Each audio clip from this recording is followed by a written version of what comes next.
Hello everyone, good morning. আমি মৌ। কেমন আছো তোমরা সবাই?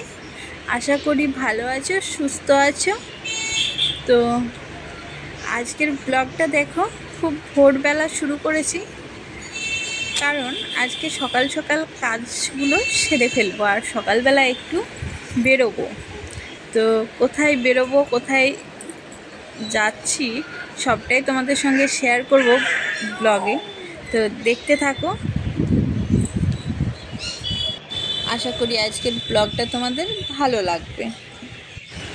দেখো, ভোরবেলা উঠে আগে চলে এসেছি ছাদে এসে গাছগুলো একটু জল দিয়ে নিচ্ছিলাম, কারণ সারাদিন থাকবো না।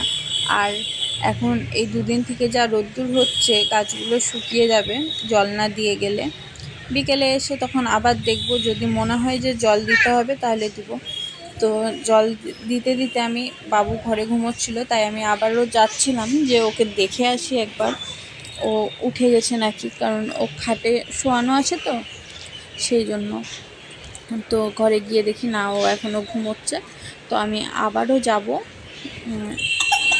কাচা কুচির জন্য। বেশি কিছু নেই, বাবুর দুটো জামা প্যান্ট আছে, একটা কাঁথা আছে আর একটা বিছানার চাদর আছে, এগুলোই কেচে নেব।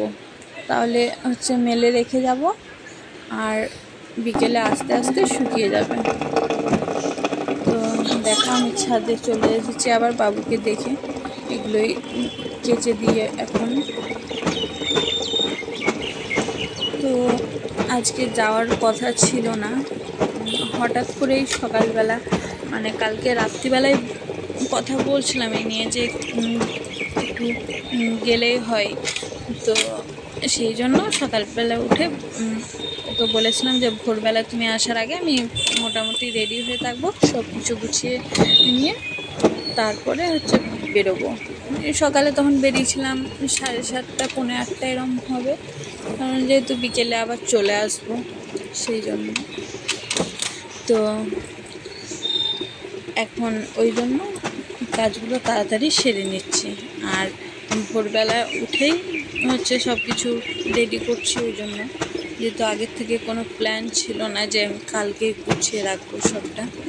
তো আমি এমনিতে কোথাও গেলে আগের দিন থেকেই সব কিছু রেডি রাখি, কারণ বাবুকে নিয়ে অনেক অসুবিধাই হয়, যেহেতু ওকে খাওয়ানো দাওয়ানো থাকে, সব কিছু ওকে রেডি করা, আমি নিজে রেডি হব, কাজগুলোও তো সারতে হবে।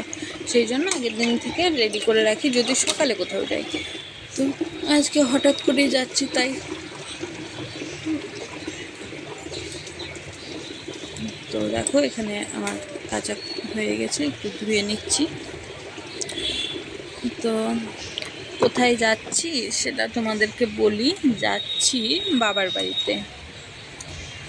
অনেক দিন যাওয়া হয়নি, সেই ষষ্ঠীতে এসেছিলাম, জুন মাসের 1 তারিখে ষষ্ঠী ছিল। তো সেই গিয়ে 2 তারিখে আবার ফিরে এসেছিলাম, কারণ 2 তারিখে গেছিলাম তারাপীঠে। তো তারাপীঠ থেকে এসে বাড়ি চলে এসেছিলাম দুপুরের দিকে। তো আর যাওয়া হয়নি তারপর থেকে, তাই ভাবলাম যে যাই। ওর বাবা বলল যে ঘুরে আসলে হয়, বললাম চলো তাহলে। গিয়ে তো থাকবো না, বিকেলবেলা চলে আসবো। তারপর এগুলো নিয়ে গিয়ে নিচে বারান্দার মধ্যে মেলে দেবো, কারণ যখন ছাদে রেখে যাবো তখন বৃষ্টি হয় যদি, ওই কারণে এখন বর্ষার টাইম তো হঠাৎ করে বৃষ্টি চলে আসে রোদ্দুর থাকলেও, তো ওই জন্য রেখে যাব না, নিচে মেলে দেবো। আর এগুলো মেলে দিয়ে আমি যাব বাবুর খাবারটা রেডি করতে। আমি একটু ফ্রেশ হয়ে নেব, ব্রাশ ট্রাশ করবো, তারপরে বাবুর খাবারটা রেডি করব। আর ওর খাবার ওকে খাইয়ে নিয়ে তারপরে যাব। আর কি বলতো, ওকে খাওয়াতেই তো অনেকটা সময় লাগে, তারপরে রেডি করতে হবে, তো একটু সময় নিয়ে আমাকে সবটা করতে হবে। সেই জন্য একটু আগে আগে খাবারটা করে নেব। আর আজকে ওকে খাওয়াবো, আমি চিড়ে একটু কলা দিয়ে আর খেজুর দিয়ে ওকে চিড়েটা খাওয়াবো। আর আমি এখানে জামা কাপড়গুলো মেলে দিচ্ছিলাম আর বারবার ওকে যাচ্ছিলাম আর দেখে আসছিলাম একটু করে যে ও উঠে যাচ্ছে নাকি। আর কি বলতো, ও যাই হোক আজকে যে মানে অন্যদিন যেমন ভোরবেলা উঠে যায়, আজকে ও ভোরবেলা উঠেনি। আর ওর ঘুমোচ্ছে, ওকে রেখেও আমার কাজগুলো হচ্ছে, এটাই অনেক। কারণ কোথাও যাওয়ার থাকলে কতটা খিচিমিচি হয় তোমরা তো জানোই। আমি আবারও ব্রাশ করতে করতে ওকে দেখতে যাচ্ছিলাম ঘরে। কী বলতো, শুয়ে থাকলে না মনটা ওর কাছেই থাকে, যেই হয়তো উঠে যাবে, উঠে খাট থেকে নিচে নামতে যাবে, এইসবগুলোই ভয় করে। তো না, ওকে দেখে আসলাম, ও ঘুমোচ্ছিল। তারপরে আমি আবারও খাবারটা করতে গেলাম ফ্রেশ হয়ে। আর ও এই ভোরবেলাটা মাঝে মধ্যে উঠে যায়, খুব জ্বালাই। তো দেখো আমি রান্নাঘরে চলে এসেছি। রান্নাঘরে এসে ওর চিড়েটা ধুয়ে নিয়েছি, ছাকনার মধ্যে দিয়ে জলটা ঝরিয়ে নিচ্ছিলাম। আর কড়াইয়ে খেজুরটা একটু গরম জলের মধ্যে দিয়ে দিয়েছিলাম, তাহলে খেজুরটা নরম হয়ে যায়। আমি তুলে নিই খেজুরটাকে, আবার কখনো কখনো খেজুর আর চিড়েটা একসঙ্গে ছাকনার মধ্যে ছেঁকে নিই, ওইভাবে খাওয়াই। আর এই যে কলাটাকে আমি গ্রেডারে গ্রেড করে নেব, তারপরে ওর জন্য আর খেজুরটা ছাকনায় করে নেব, ম্যাশ করে নেব, তাহলে একসঙ্গে ওকে খাইয়ে দিতে পারবো। আর খাওয়াতে লাগলে তো সময় লাগবে, আধা ঘন্টার উপর হয়ে যাবে। তো এখানে কলাটা গ্রেড করে নিচ্ছি। আগে বিয়ের পরে তখন প্রত্যেক মাসে যেতাম বাড়িতে, মাসে একবার যেতাম, কখনো কোনো দরকার হলে হয়তো দুবারও হয়ে যেত। এমনও হতো যে 2 মাসে 3বারও যাওয়া হতো, এরকম হতো। কিন্তু এখন আর যাওয়া হয় না, অনেক দিন হচ্ছে। তারপরে কি হলো, মানে বাবু পেটে থাকতে সেই ষষ্ঠীর সময় গেছিলাম। আমার ষষ্ঠীর পরের দিন আমার 7 মাসের স্বাদ ছিল, সেই তখন এসেছিলাম। তারপরে একেবারে গেছিলাম বাবু হওয়ার পরে বাবুকে নিয়ে। তো যাই হোক, বাবু হওয়ার পরে গিয়েছিলাম অনেক দিন, 5.5 মাস মতো ছিলাম সেখানে। তো অনেক দিন থাকা হয়েছিল, এই জন্য তখন কিছু মনে হতো না। তারপরে আবার গেলাম ওর অন্নপ্রাশন হওয়ার পরে ফেব্রুয়ারি মাসের দিকে, জানুয়ারি মাসের 19 তারিখে এসেছিলাম। তো ফেব্রুয়ারি মাসে আবার গেছিলাম, ওর পোলিও ছিল। এখানেও খাওয়ানো যেত, কিন্তু ওখানে যাওয়ার কথা ছিল, সেই জন্য ওখানে খাইয়েছিলাম।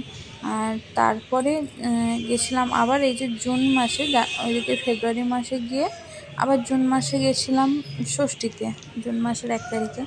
আর তারপরে আসার পরে আর যাওয়া হয়নি, তারপরে এই আজকে যাব। তো এখন অনেকটাই টানা যায়, কারণ হচ্ছে বাবুকে নিয়ে না আর ভালো লাগে না, জ্বালাই কখনো কখনো। তারপরে মানে একটা আনন্দ তো হয় ছেলেকে নিয়ে ঘুরতে গেলে, কিন্তু এই যে রেডি হয়ে যাও, তারপরে আবার ওর গিয়ে হয়তো ঠান্ডা লেগে যাবে, ওর কী হবে, এই সবগুলো ভেবে না আরোই যেতে ইচ্ছে করে না। তারপরে দেখা গেল গিয়ে হচ্ছে অচেনা লাগছে সবাইকে, কারণ এতদিন পর দেখে, তো কান্নাকাটি করবে। এর আগে যেমন দিদিবাড়ি গিয়ে ওরম কান্নাকাটি করছিল প্রথম দিন, তারপরে থেকে খুব ভালোই ছিল। তো এখানে গিয়েও যদি সেরম করে, এইসবই চিন্তা ভাবনা করছিলাম। তো দেখো, ওকে খাওয়াতে বসেছে, খাওয়ানো হয়ে এসছে। আর এই যে আমি বেশি কিছু এখানে নিয়ে যাব না, ও কয়েকটা জামা প্যান্ট নিয়েছি, কাঁথা টাথা কিচ্ছু নেই, আর দুটো একটা নিয়েছি।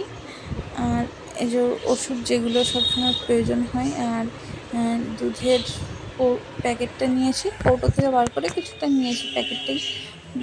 আর বড় কৌটোর মধ্যে থাকে, তো অত বড় কৌটো নিয়ে যাব না। আর ছিল একটু কর্নফ্লেক্স গ্রো করে যে ওকে খাওয়াইছিল ছেলেরা, আর এগুলোই ছিল। হচ্ছে ওকে ওখানে গিয়ে তো ভাত খাওয়াবো, কিন্তু এগুলো তো একটু হচ্ছে দরকার টুকটাক খাওয়ানোর জন্য। বিকেলবেলা আসবো, তো খাইয়ে নিয়ে আসতে পারবো, এখন যেও খাওয়াবো।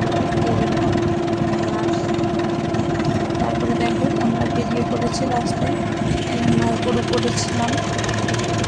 আজকের ওয়েদারটা দেখো এত সুন্দর, আর আজকে সত্যি মানে এত আকাশটা সুন্দর ছিল।